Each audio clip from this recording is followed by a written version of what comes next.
Maintenant, l'un des procès parmi les plus attendus de l'année s'est ouvert aujourd'hui au Palais de justice de Laval. C'est celui, bien sûr, de Pierre-Ny Saint-Amand. Vous savez, ce chauffeur qui a foncé avec son autobus dans la garderie Sainte-Rose. Ça fait maintenant 2 ans, mais je pense que tout le monde se rappelle. Ça avait fait 2 morts, 2 enfants, 6 blessés. Marie-Pierre, donc, le procès a commencé avec la présentation d'images franchement troublantes. Oui, la vidéo du moment où Pierre-Ny Saint-Amand accélère et percute la garderie Sainte-Rose à Laval le 8 février 2023, tuant la petite Maëva, oui, le petit Jacob.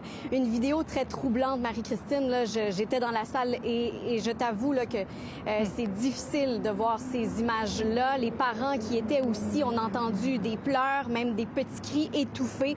Alors, c'est difficile.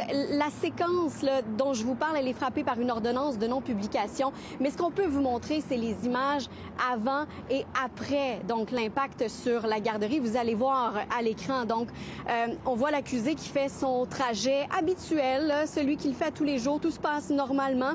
Mais à 8h27, le Pierre-Ny Saint-Amand s'engage dans l'entrée de la garderie puis accélère vers la façade de l'immeuble. L'autobus percute la garderie à 27 km/h. La pédale de l'autobus n'a été appuyée qu'une fois qu'il était immobilisé et la moitié de l'autobus, il faut le dire, là, elle se trouve dans le bâtiment. On ne peut pas non plus là, vous faire entendre les sons, là, la détresse qu'il y avait dans les minutes qui ont suivi l'impact à l'intérieur de la garderie. On voit ensuite l'accusé se dévêtir et être maîtrisé par des témoins. Cette vidéo-là a été présentée dans le cadre d'une preuve commune des parties qui, je vous le rappelle, estime que Pierre-Ny Saint-Amand est non criminellement responsable pour cause de troubles mentaux. Au final, c'est le juge Éric Danse qui va prendre la décision. L'accusé qui a été impassible devant la vidéo. Je vous laisse écouter deux papas. C'était un choc, c'est sûr, ça nous fait rappeler l'histoire. De fait de voir l'accusé avec aucun remords ou rien du tout dans ses yeux, c'est un peu choquant en tant que tel. On attendait un procès d'ampleur parce que ça avait une ampleur médiatique, mais aussi une ampleur judiciaire. Il y a énormément de victimes et finalement, le soupçon d'espoir a disparu il y a de ça quelques semaines. Bon, Marie-Pierre, parle-moi maintenant des témoignages des 2 psychiatres dans le dossier.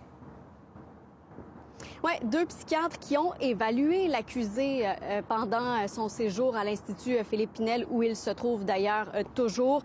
Ce qu'on est venu expliquer, c'est que il était en psychose, là, selon l'évaluation des psychiatres.